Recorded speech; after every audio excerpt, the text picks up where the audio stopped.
I'm Layla Saad, and my life is driven by one burning question. How can I become a good ancestor? How can I create a legacy of healing and liberation for those who are here in this lifetime and those who will come after I'm gone? In my pursuit to answer this question, I'm interviewing changemakers and culture shapers who are also exploring that question for themselves in the way that they live and lead their life. It's my intention that these conversations will help you find your own answers to that question too. Welcome to Good Ancestor Podcast.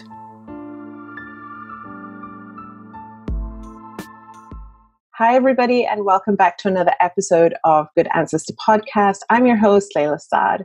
Today, I'm here with someone I've been wanting to talk to for a really long time, Leah Vernon. She is queen of, looks, just slays the hijab, slays fashion, makeup, but also has the most profound and inspiring writing. And so I'm really excited to have her here today. Let me tell you a little bit about Leah. Leah is an international hijabi social media influencer and award-winning author of the new memoir, Unashamed, Musings of a Fat Black Muslim. She's a motivational speaker, an educator, and a content creator. Her content has garnered over 1 million views combined, and she's been featured in hundreds of media platforms from the New York Times to BuzzFeed. This Detroit native was inspired to start blogging in 2013 because there wasn't enough inclusion in the media. Her goals are to continue to spread style and self-love to underrepresented groups and to spark a fashion revolution. And she's already doing just that. Welcome to Good Ancestor Podcast, Leah. For having me. That intro was amazing. You are amazing, and I can't wait for everyone I just can't wait for this conversation. So our very first question, who are some of the ancestors, alive or transitioned, societal or familial, who have influenced you on your journey? Wow, we're getting right into it. I would say right now is and it will probably forever always be Maya Angelou. When she passed away, I was very hurt, personally. I'm just I never got to meet her. And I was in the car crying. So I'm just we just lost a whole universe to me that we will probably never get back. And so that she I feel I had a connection with her because her journey was a lot of our journeys and a lot of our mothers and grandmothers' journeys. And she just transcended that into this, the way she danced and the way she moved, the way she spoke. It was she can cry a tear and it'll be inspiring to me. It will move me. And a lot of people don't have that where they can just be and it makes this huge impact. Her living in her truth. It's something that I aspire to be all the time. And then someone who's alive, that is, what is it? You said Ancestor. Yeah. I would say, of course, my girl Oprah. Mm-hmm. When I was growing up, and this is really sad to say, I didn't see my family as role models. My family was my grandmother, my own mother, my aunts. They were never role models to me. We'll probably get into that later. But I was always searching for someone that I connected with, someone that I thought was like me and that I could aspire to be like. And Oprah was that for me. During the time, there were no fat Black people in the media. I think she was the only one. And the way she handled it, even though she had her up and downs, I know everyone doesn't agree with her. Overall, she's a pioneer and she is everything to me and has been that since I was 10 years old. And so, yeah, I think those two people, those are my girls. And I love it because they are each other's girls, right? So yeah. Oprah, Maya Angelou was such a mentor and a mother, sister, everything to Oprah. So that's beautiful. Maya Angelou is someone who's very special to me too. My daughter is named after her. Wow. And she is, like you said, just through her beingness. I mean, you can still watch some of her poetry recitals and you just get chills. in the way that she held herself and the way that she was unapologetic in this really unassuming way. There was nothing forceful about her, but it was powerful. It was humble. It wasn't like, now with social media, it's like very like, oh, yeah, I have 10,000 followers. Like, we don't have to, you don't have to say that. You don't have to name drop. Just walk into a room and be, and then be powerful in that. And I feel like that's something we're lacking, and something that I strive, to own life.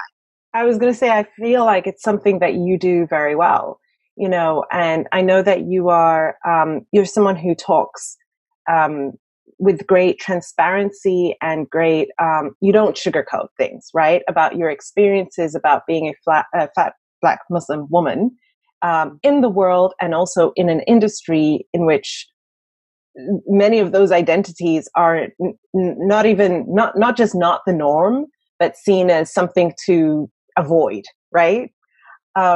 Just before we came to this interview, I was thinking about you as I was getting ready, and I was thinking about myself growing up. And I grew up in the UK, and I was thinking about a lot of the magazines that I used to love to buy, teenage girl magazines.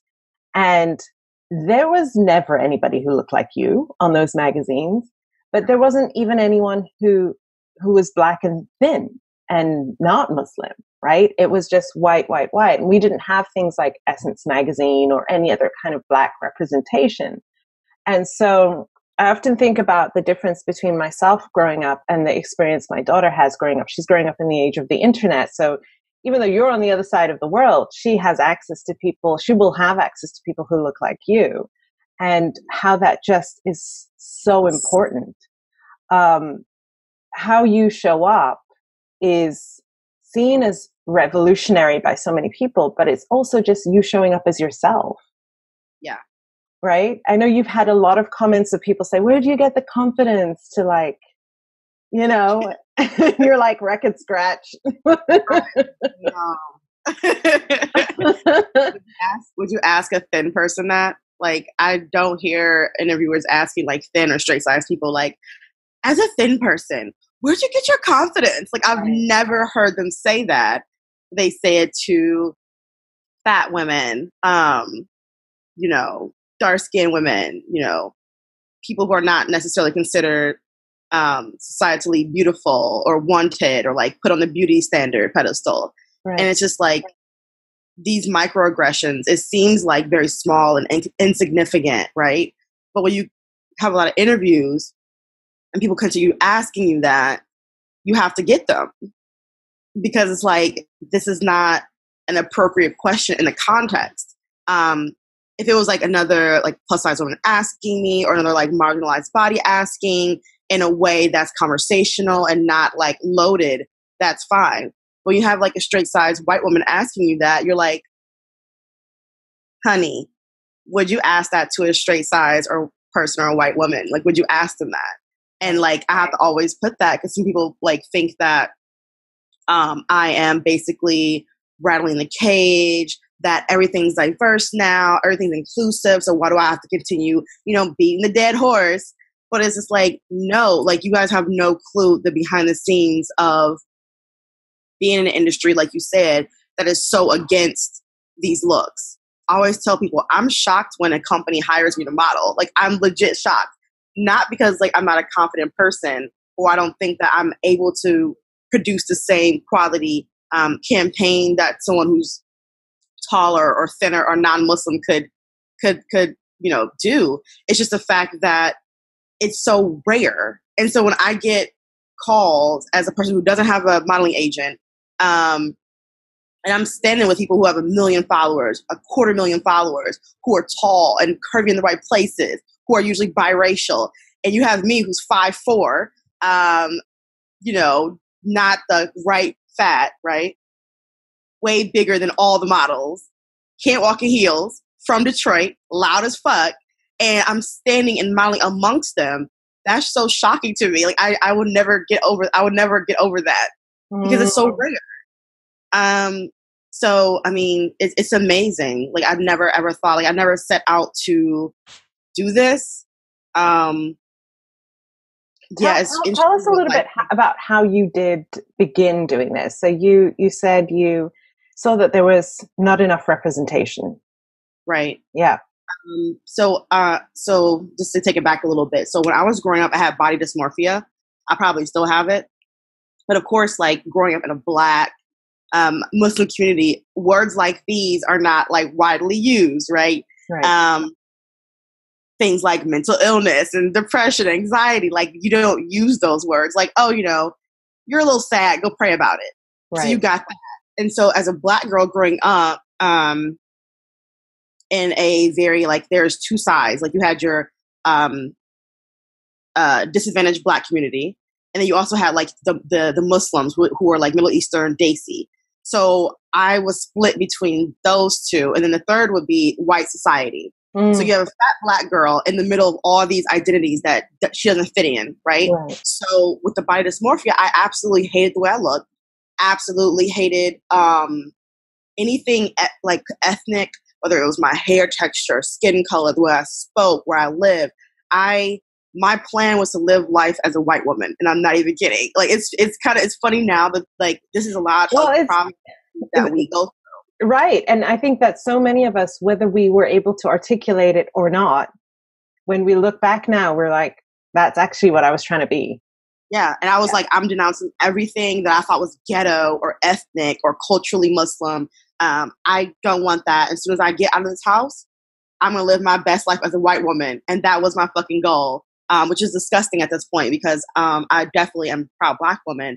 But you're one of the proudest Black women I know, so that's what makes exactly. Now I'm just like very, very Black, like Black as fuck. And so, like having all those issues, people always tell me like, "Oh my God, like Leah, you're so photogenic," and I would literally be so mad when they would say that because I was like, I don't look like anybody in these magazines. I don't look like anyone on the catwalk. How dare you lie to my face and tell me that I'm photogenic? And it was that bad where I would just be like, I would be angry that they would even say that to me because it wasn't true. And that's what body dysmorphia does. It makes you think that you are not worthy because you set these standards of what you think beauty is, what everyone thinks beauty is. And so for many years, I avoided mirrors. I was angry. I didn't want Blackness. I didn't want anything. And then I went to a fashion show. I was still going through my eating disorder time, but I went to this fashion show and people kept coming up to me and asking like, are you a model? Are you a designer? Like, who are you? And I'm like, I'm basically a normal person who just dresses well.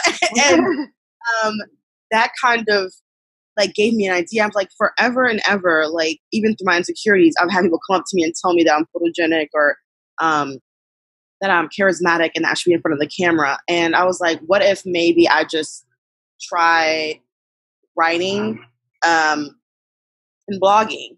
And so I started as a writer first, and the writing, no one wanted to read it. And I'm just like, okay, so what if I post pictures with my accompanying the writing? And then for a long time, people were like only looking at me as the beauty and not a writer. And I'm like, whoa, wait a minute. I'm a fucking writer too. Like I write things. Like don't just say like, oh, so cute, pretty. Oh my God, it's all your face. No. I'm an actual writer. So please respect that as well. So now I'm at a point where people respect both the beauty side and also that I'm an actual like 2 master's degrees having individual who writes very well. Yeah. But the journey from me starting to where I am now, it's been a lot. Like, just with dealing with body dysmorphia, I went through a divorce during that time, which was very, very messy and shady. Weight gain, weight loss in unhealthy ways. So for me, blogging in 2013 to now, a lot of shit has definitely changed. Yeah, so. Thank you for sharing that. 2 things came up for me as you were talking. First of all I thought of Maya Angelou again and about how she was equally many different things at the same time and wasn't like, no, I'm only this. I'm only a poet. I'm only this. It's like, I see so much of that in what you're saying because we were just saying before we hit record on this conversation that when I see your pictures, like I love fashion and colors, right? So when I see your pictures, I'm like, so many good ideas and so good and so pretty. And I just want to click, yes, queen and everything. And then I begin reading the post and I'm like, oh, hold up a minute. Leah's making me think again. And it's like, I feel like I read the post and I'm like, I like the image, but the writing even more just like got me so in my heart and makes me think. And I love that you represent both at the same time, that you can be both at the same time, because so often we get pigeonholed as well, right? If you're the beauty, the talent, the model, then just be that. You don't have to go on a rant about, the fact that you're struggling with mental health or issues of racism or issues of fat phobia, but you're like, no, I insist on both. I am everything all at the same time. And it was actually really funny, like you just said. So there's this model that I work with, and she's like she's surface, not even gonna lie, she's surface. She's very beautiful, very successful. And I work with her on a project. And I've seen her recently. And she was just like, when you were on set, you were saying things that I would never say on set. And I found that so refreshing. And I'm just like, well, what am I supposed to? I was like, well, I act crazy all the time, so I don't remember. So like, what happened? She was like, you used to say it like, you just straight up was like, I'm tired. I'm sitting down. Like, and she was like, I would have never, like, as a model, like, we're just like bodies. We're just like there to be beautiful. And we get up when the asses get up and we get the shot. She was like, I'm tired. I'm sitting down. She's like, I would have never said that. And she's like, that's so refreshing. Like, I didn't think to even say something like that. And I'm just like, girl, I'm 76 years old. I don't have time to be, I'm going to get the shot, but I'm tired. I'm sitting down for 5 minutes. Give me 5 minutes. Yeah.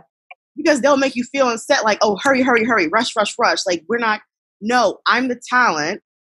And so I'm going to get what I need to do what I need to do. And a lot of times we get into this like hustle and bustle of like, we need to constantly be on. I need 5 minutes to recuperate. And so a lot of people, like you just said, like they are so surface that they just kind of get into this comfort zone of like, okay, pretty picture, Drake lyric, pretty picture, booty shot, like, Drake lyric. It's like, can we mix it up a little bit? Can we put our own like personalities into what we do? It's totally fine. Yeah. I mean, I'm not going to say like it's easy to like live in your truth and also try to be commercial, because of course being commercial is where the money's at. So I'm not going to say like companies that will want to work with her will work with me because I'm too loud. I'm too considered woke, right? So it's just like, it does hurt you in the long run, adding your personality and your values and your character into your brand. But I do think that in the long run, it'll pay off. Like I'm hoping that my community will see that I'm not just surface, and I am telling you the real deal of these industries, and that it touches you enough to be like, if she has a shirt, I'll support it. If she has a book, I'll buy it. If she has an event, I'll attend it. Like, that's the kind of people that I want. That's what kind of community that I want around me. And that is so what you're cultivating and attracting. It's so clear. I mean, the comments on your social media posts are so thoughtful, and people are connecting to you as a person. But you're so right that I think when we get invited into these spaces, especially the people who hold marginalized identities, sometimes it's just like, you should just be grateful that you got in the door. Okay. Yep, exactly. And take up as little space as possible, be as quiet as possible, be as safe and unthreatening as possible, and then maybe you'll get a second chance again. And you're just defying all of that.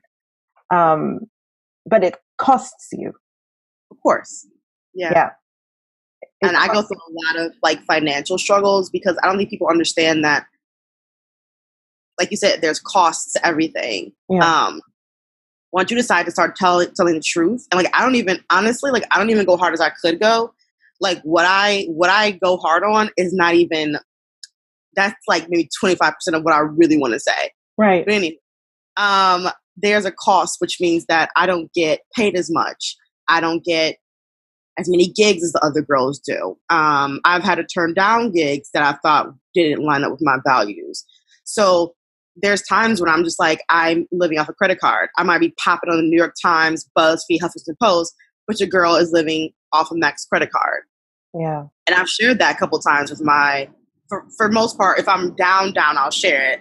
But I'm just like, okay, I might get to the next check. You're good. But one time I was like, I cannot continue to create content, remain sane without some type of support. So y'all can donate or buy these little webinars because I can't sustain myself. I'm not getting the gigs. They don't want me. It's easy to look at you and say, oh, she's a pioneer. She's doing this work. She inspires me. She helps me to find my own courage, but not realizing you're taking a lot of hits in order to be that. And, you're not doing it for anyone else except yourself first, right? It's about you standing in your integrity first. But I think it's so important for people to realize the people that we hold up as our inspirations, that there is a cost to that, especially when when they hold marginalized identities, and that we should be supporting them as much as possible, because likes and comments don't pay the bills. Exactly. Right. A lot of people don't understand that. There's one, and she was actually a close friend of mine. She's like, I told her that I had won the Gilda Award 2 years ago for my nonfiction writing, which was like amazing. And I think that was the catalyst for like me writing the book that's getting published now. But I used some of the money to take a Spirit flight to LA to do some free modeling and kind of connect with the LA crowd and see what was out there. And she's like, it must be really fun to just like travel and like take pictures. And I'm like, bitch, are you kidding me? Are you right? Wow. I'm living off a Subway sandwich for the day. That's my budget for the day, is a Subway sandwich. Please don't play with me. Like, I have stories about like me traveling with $20 in my pocket, eating crackers and water for breakfast just to get to a fashion show in New York. Like, come on now. Like, don't do that to me. Like, that's stuff that I don't necessarily share now that I'm kind of like a little bit more in the game. Yeah. But like, I was thugging it out for the first like 3-4 years. And during that time when you didn't have the platform that you have now, and you didn't maybe have the opportunities that you're getting now, what was the thing that kept you going? I think it was a couple different things. The first thing was like me understanding that I think I have a lot of hope. I like to, like, sometimes I'm a pessimist, sometimes I'm an optimist. I'm like a little bit in the middle, but I think the optimist in me was like, if you quit today, what if tomorrow is going to be your day? And that kind of pushed me through. Also, when people say that I can't do something, it honestly pushes me. I just take all that negativity and I just harness it into like fire. And I'm just like, oh, so you said okay, great. Now I'm going to try 3 times as hard just to get that. Cause I'm petty. I'm also a Leo. So like, I love seeing people's disappointment when I win. That shit, like, I love it. Like, I love it. I'm like, oh, you thought I wasn't going to win? Oh, okay. Let me win 3 times over. And so that makes me so happy. And so also, like, when I just was down, where I just really couldn't make it, literally, like, Allah, God, the universe would send me some rando person to tell me to keep going. And I'm not even kidding. It'd be like a random, like, I remember this one time I was like, I'm done with blogging. I don't want to see no pictures, no content. I don't want to see nothing. The next day, this blogger that I'm still in touch with, she featured me in one of her her articles, and I emailed her and I'm just like, okay, I'm literally crying right now because I just said I was going to stop doing this, and you just gave me hope to keep going. And she just had this whole like spiel about how like what I'm doing is revolutionary and I should keep going. And like, we didn't know each other like that, you know? Right. And like, I would get like little stuff like that. People just come and be like, what do? You need to keep doing that. Like, I'd be like, oh God, now I have to keep doing this. Because like, there's so many times that I was going to stop, like so many. Like, it was like weekly at that point. Yeah. It was frustrating. It is. And, you know, I know you've written about this, about how people show, you know, their highlights basically on social media and are not really showing what's going on behind the scenes. But it is a struggle. And when it's something that you believe in and you're the only one who sees the vision, right? And you're the only one who understands why you're going through everything that you're going through. It's hard, but I love that you've had those moments. I know I've had them as well, where literal strangers or people that you were not expecting to just come in and say, keep going. It's so affirming. so you are, to me at least, like, I do find you hopeful and an optimist, even while at the same time calling out BS. But you've had it tough, right? You had a challenging upbringing, and then you were in an abusive marriage, and went through a divorce, and yet you are able to talk about those experiences and really own all of them, and yet you have risen from them. Right. To me, anyway, that's how it seems to me, that you took all of those things that happened and did not let them define you, but have taken the path of defining yourself for yourself. Can you tell us a little bit about what that journey's been like for you? Well, I mean, there's like, so when I started like Beauty and the Muse, it's funny because like I feel like I have a split personality. I have this very, very grandiose, beautiful part where it's like slay faces, Lady Gaga-esque outfits. Mm-hmm. And I have the Muse part where I'm very thoughtful and I don't want to be bothered by humans. And I just want to write and create content in a cave somewhere and just send it out when necessary. And, but I have this competitive spirit, and which I've had ever since I was very, very little, which I think has absolutely helped me. A lot of people, when I first started doing this, were so against it.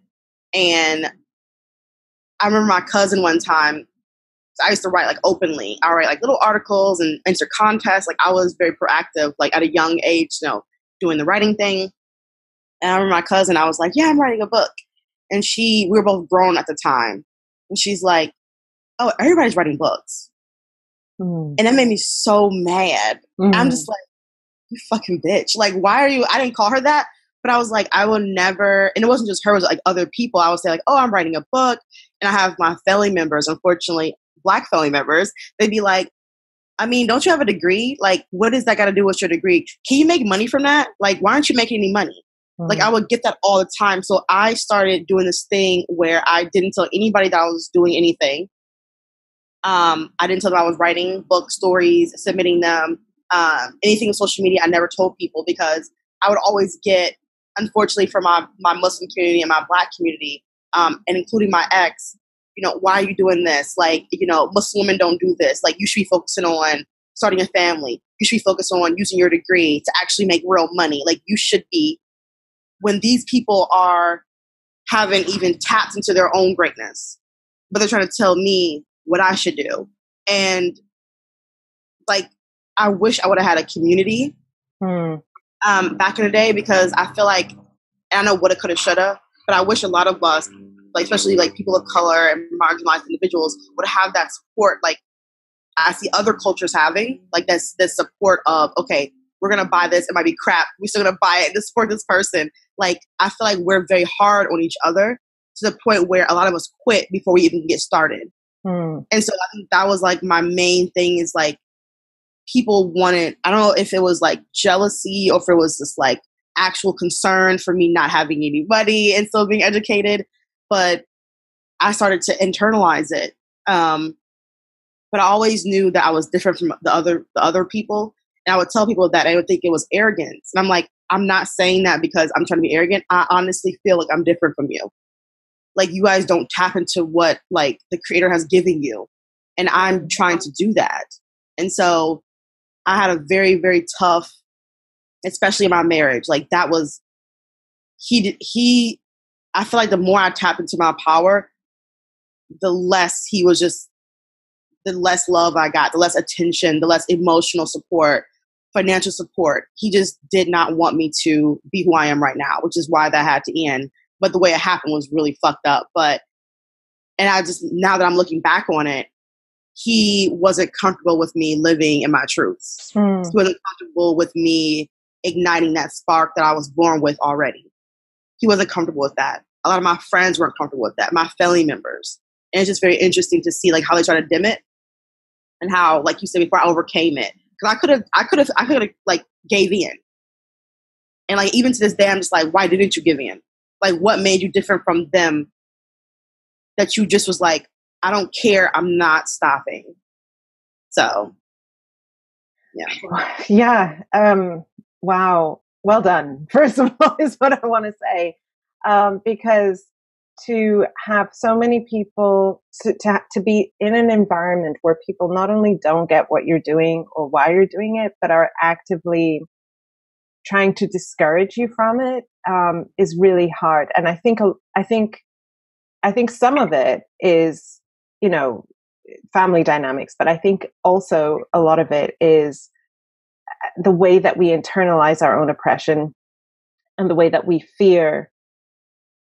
So it's like, we can't do that. Black women don't do that. Black people don't do that. Muslim people don't do that. And it's like, who said?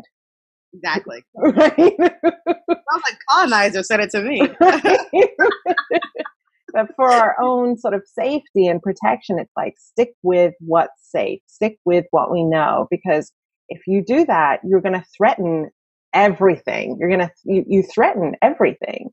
And it takes a lot of courage and resilience and strength and vision and just so much to keep going. When there's the force is just pulling you back into that, that entropy, and it's like, just stay here, it's safe. You everyone you love is right here. And so to be able to keep digging that thing from within you to keep you going is really inspiring. I'm really glad that you did, because I look up to you. You really inspire me. I remember I was shopping with a friend, a couple of months ago, and I hadn't been clothes shopping in forever.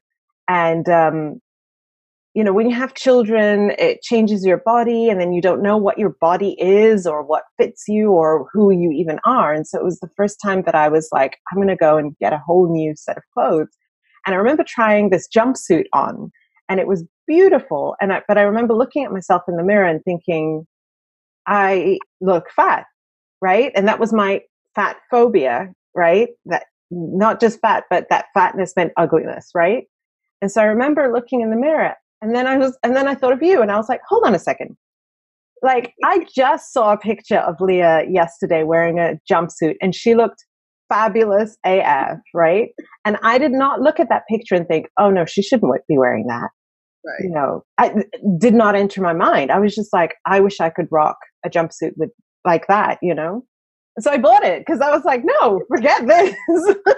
People are going to get what they get. This is my body. Right, exactly. Like, stop playing games. No, honestly, I think we all have internalized fat phobia. Even fat folks have internalized fat phobia. I absolutely hate. Yeah. I hate when another fat woman tells another fat woman, oh, I don't think that's flattering on you. And I'm like, I will throw a glass of wine in your face. Right. Do not do that. Do not do that, because it's hard out here. Yeah. You don't need hatred from every angle. Yeah. We are all we got. And so when I see and even I have times where I have internalized fat phobia as a body positive activist and a fat activist. Right. I'm just like, whoa, see? Because it's so ingrained in us to be like, fat is ugly. Fat is not worthy. It's lazy. It couldn't possibly be beautiful. And this is ingrained in every single human being. And so it's hard to fight against it. But at least you know that you're self-aware enough to be like, wait, hold up. I know a lot of that. Yeah, well, for me, it was actually a turning point. So from that point on, those thoughts in terms of how I look, they don't enter into my mind. I remember when shopping before, it'd always be like, oh, maybe I'll buy that when I'm thinner. Yeah. Right? Maybe I'll wait until I'm thinner. And now I'm like, I really like my body. And it's not the body that 10 years ago I thought I would be able to love. And so, thank you, because you don't know. You're like a little angel in people's shoulder in changing rooms, and you don't even know it. I was a witch, but okay, thank you. You're like in your. I know you have that picture with the sassy angel. Well, you have that picture with your tutu, your fairy tutu. You're like little fairy godmother on my shoulder. I do like dressing as a fairy, I'm not gonna lie. That's a thing. I think my goals for this year is to do more cosplay, because that is so amazing to show an image of a fat person doing the same exact thing as the cosplay character or the celebrity. After my birthday, I did Beyonce's Formation. I remember. And it was so funny. I literally had like $2. So I was like, where can I get like some, I already have a shirt. So where can I get the hat and the neck piece? I got it from Amazon, which, Amazon's trash, but still. It was really cheap. And I went out into like down the street and I was just like studying Beyonce's movements and the pictures. And I just snapped it with my own like little stand, a picture of like, Beyonce formation, recreation. And it was like really, people really loved it. It was amazing. Like, I love like playing. Yeah, like we have to play, like, because like why do we have to always be like second best, or we have to be the sidekick, or the funny friend? We need to start working on changing the narrative, so that your kids and other people's kids and even the grandmas can see that we've been living second best for a long time, and it's time to change that. I'm not gonna I have the same right as you as a human being. I have the same right. Why do I have to be put in these boxes, and why do I have to live as less than you because you have thin privilege or white privilege? No, I'm not doing that anymore. That's over. That ship has sailed. I'm over it. Yes. Tell us a little bit about your book. And I also, perhaps we can frame it in the context of, so it's called Unashamed, right? And I'm really looking forward to reading it. We as Black women already deal with a lot in under white supremacy, but you also face a lot from the Muslim community as well. Sure. Right? Unfortunately, right? There's sometimes the kind of messages that you get and you post them, and I'm like, no, this isn't. I have so many. The ones I post are not even what I get. Yeah. So many. I can imagine. And so, you are really, I talk a lot about Audre Lorde because she's a huge inspiration and a good ancestor for me. And she often defined herself as, Black woman, lesbian poet. You have defined yourself, fat, Black, Muslim woman, unashamed. What has that journey been like of taking the actual journey that you've been through and putting it into a book? So, this book, prior to me writing this book, I never wanted to write about my life ever. Mm-hmm. And as you know, I'm sure you have written nonfiction, or you're a writer. Usually writers will dabble in nonfiction, even if they write fiction. So growing up, books were something that I used to get away from my life. And I started this at a very young age. And so when I was little, of course, it was all white books because, white authors are always the thing. And so I would delve into these white narratives as a little Black girl and just get away from my father not being there, get away from my mom's mental illness and the displacement that I felt growing up. So I was just like, I want to create stories to do the same thing for another little girl or boy who needs to get away. And so I wrote fiction only. I never wrote nonfiction. Fiction to me, you can hide. You can create these worlds that are very much so like a world that you want to be in. You can put pieces of yourself in different characters. And so I felt like I never had control. And so fiction was like something that's what I wrote. In my master's degree program, I was accepted for a fiction program, and they told me that I had to take another class. That was not fiction.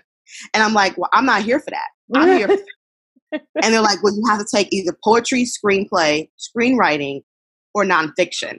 So I'm like, I don't want to take any of those, but I have to pick one. So which one is the most easiest? I ended up picking nonfiction. Of course, the class is all white. Teachers are white.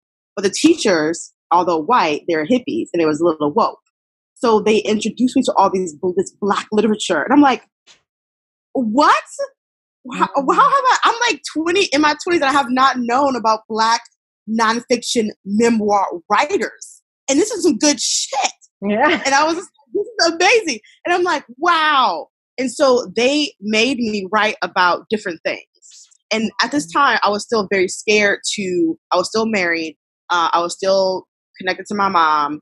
And I did not want to incriminate because people were always saying that I was incriminating people and I always had something to say. So I picked the least, to me, I picked the least incriminating stories to share about them. At the end of the semester, we had to go meet with our teachers. And I sat across from, and this is actually a story in my book, I sat across from my professor. He was like very dry. Like I would make jokes, he would never laugh. Mm. And so I sat across from him. He's like, Leah, I know you're in fiction, but I would bet my entire career that you're going to be in nonfiction. And I was like, wow, sir, I'm not doing that. And he was like, why? It's not me. Said, I'm not going to out myself. I'm not going to out my family and my people because I'm not doing that. So I'm going to stick with thank you, but no thank you, sir. And he's like, in the 20 years I've been in nonfiction, I've never seen anything like this before. And I'm like, well, it is what it is. I'm not doing it. And so life has a way of coming full circle. So what happened was I got 2 master's degrees. My mom ended up spazzing out mentally and started being really, really mean to my siblings. And then one by one, they started getting cut off. Like either they would cut her off or she would cut them off. And she was going through some mental stuff and physical stuff as well. And so one point she bullied my little sister, and I was like, I'm done with it. Because you're getting really mean. You're being someone that I don't know who you are, and you're causing me distress. Mm. So simultaneously, I'm going through a divorce, and going through a lot of emotional abuse. Then that just ends. So now I'm living in a house, no savings, no job, no nothing, no insurance, and I am angry. I'm mad as fuck. I'm like, fuck everybody. Like I'm mad at my dad who's not there, my mom who's not there, my husband who I thought was going to be there. I'm mad at white people and Muslim people. Like I'm mad at everybody. Mm. And I'm sitting at this kitchen table. I just moved in. My whole body is like sore from moving. And I'm just like, I'm going to put all this anger and frustration and this hurt and trauma into essays. And I'm going to write and I'm going to write and I'm going to write. I'm going to cry and I'm going to write. So every single essay or portion that's in this book, I would literally have to get up and go take a nap because I was like, my face was just hurting and I was crying. And so this book honestly came out of frustration and anger, and it then morphed into something a little bit more inspirational. But the first half of it is very heavy. It's very heavy. And of course, that's not even everything that happened, but it's a heavy read.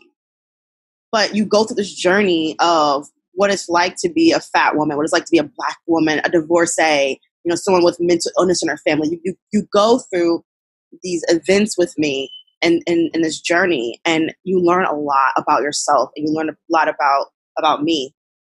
Yeah. Wow. I really can't wait to read it, Leah.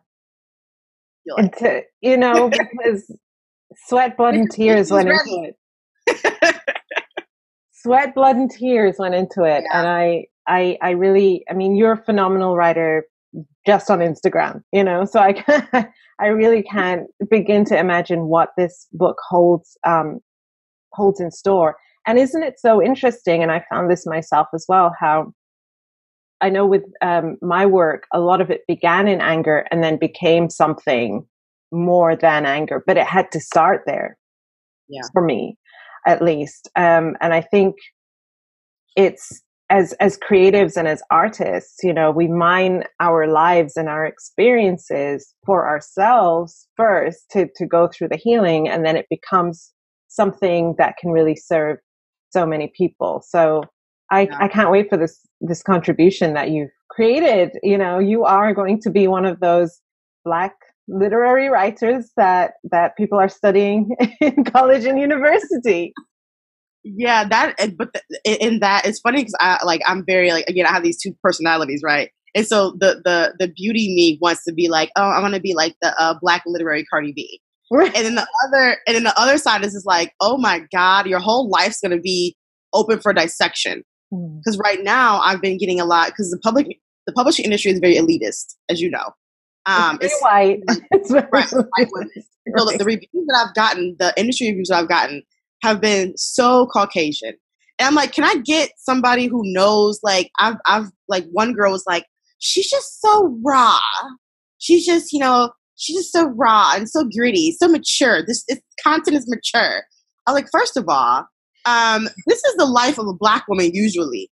This is what we live all the time. Right. And so sometimes I get, even if it's a good review from a white woman, I'm just like, I don't want you dissecting me like I'm some damn like animal or something. And it's just like, so sometimes I'm just like, I don't even want you to read my shit. Like, because I don't want your Caucasian eyes to be like, oh, this is what they do. Like, don't worry about me.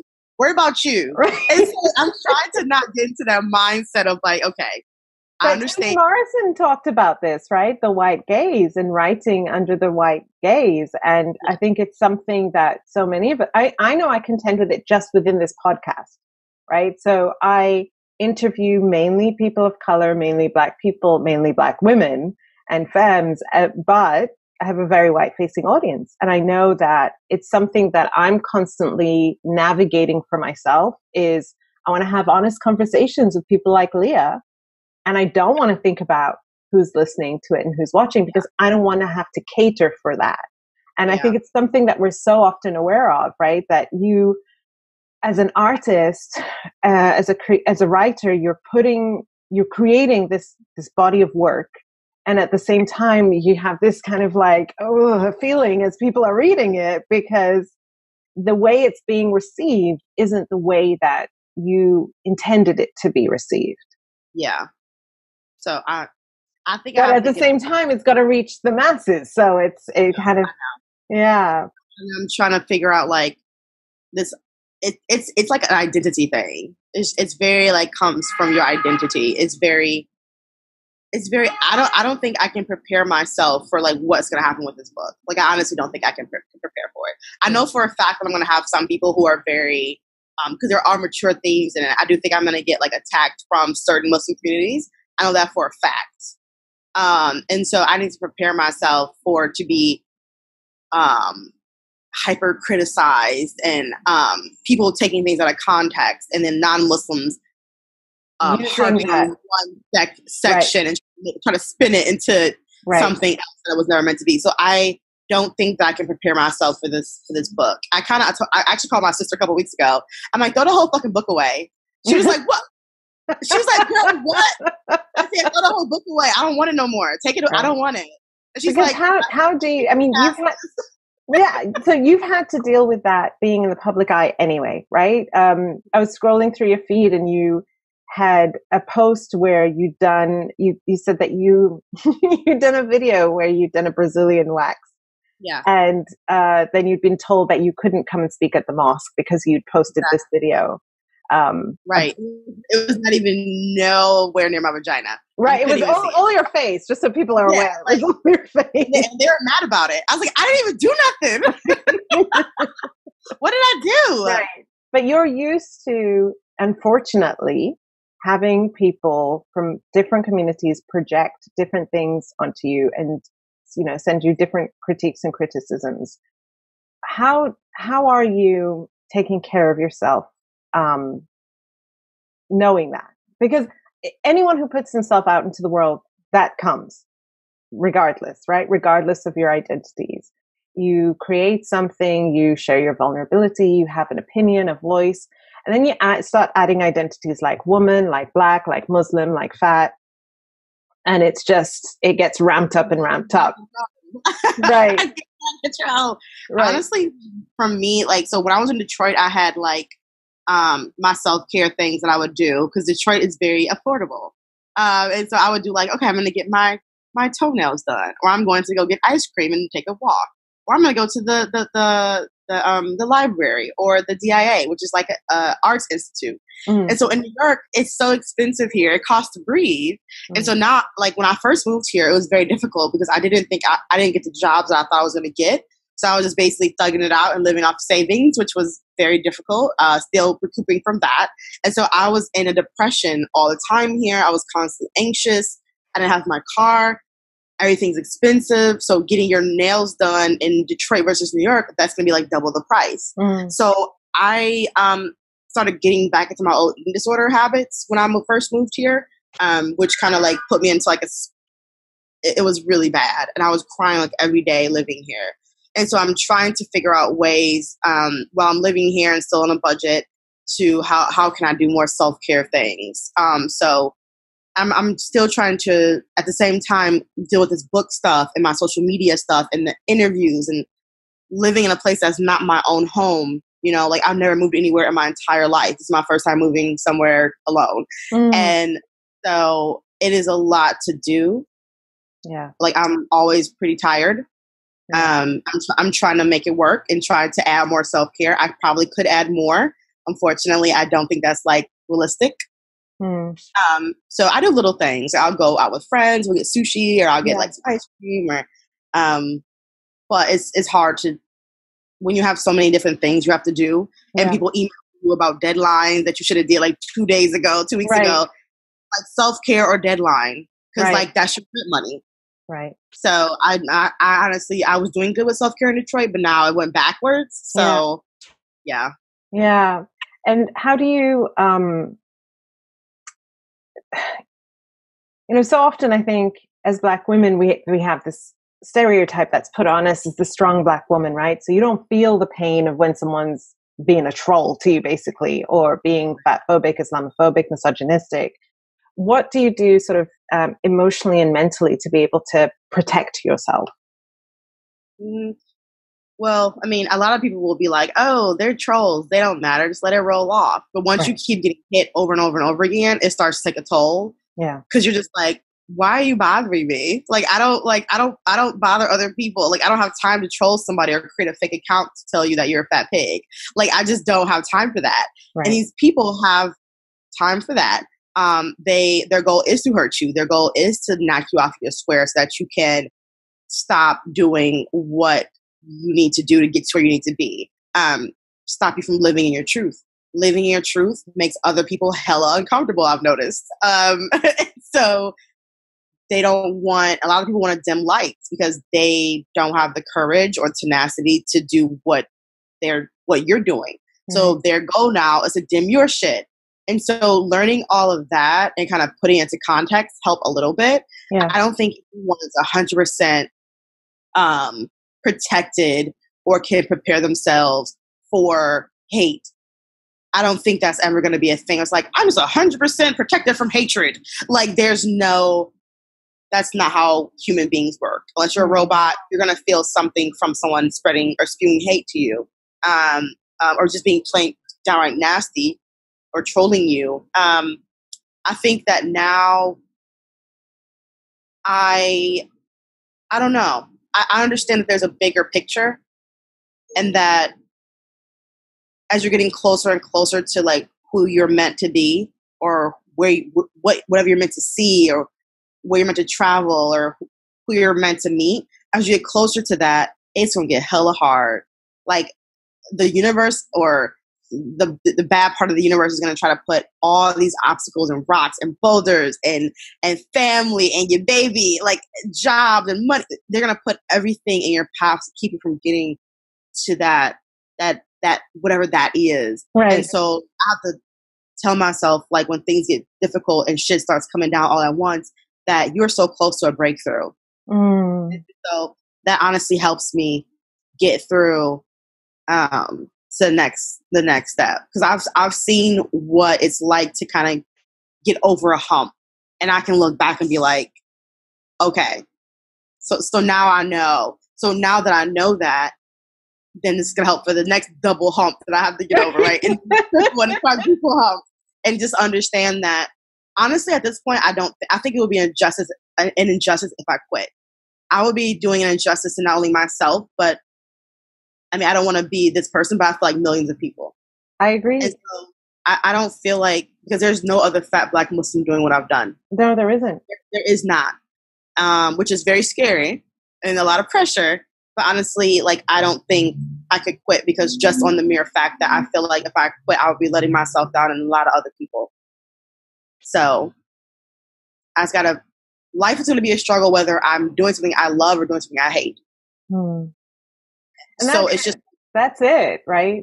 it's so true, because you can stay small and protect yourself from the hate, but you're not living your fullest self. Exactly. Yeah. And I'm going to be hurt that. Yeah. And my feelings are going to, because like I know artists who talk to me and they look at my career, just like not even on that big a scale.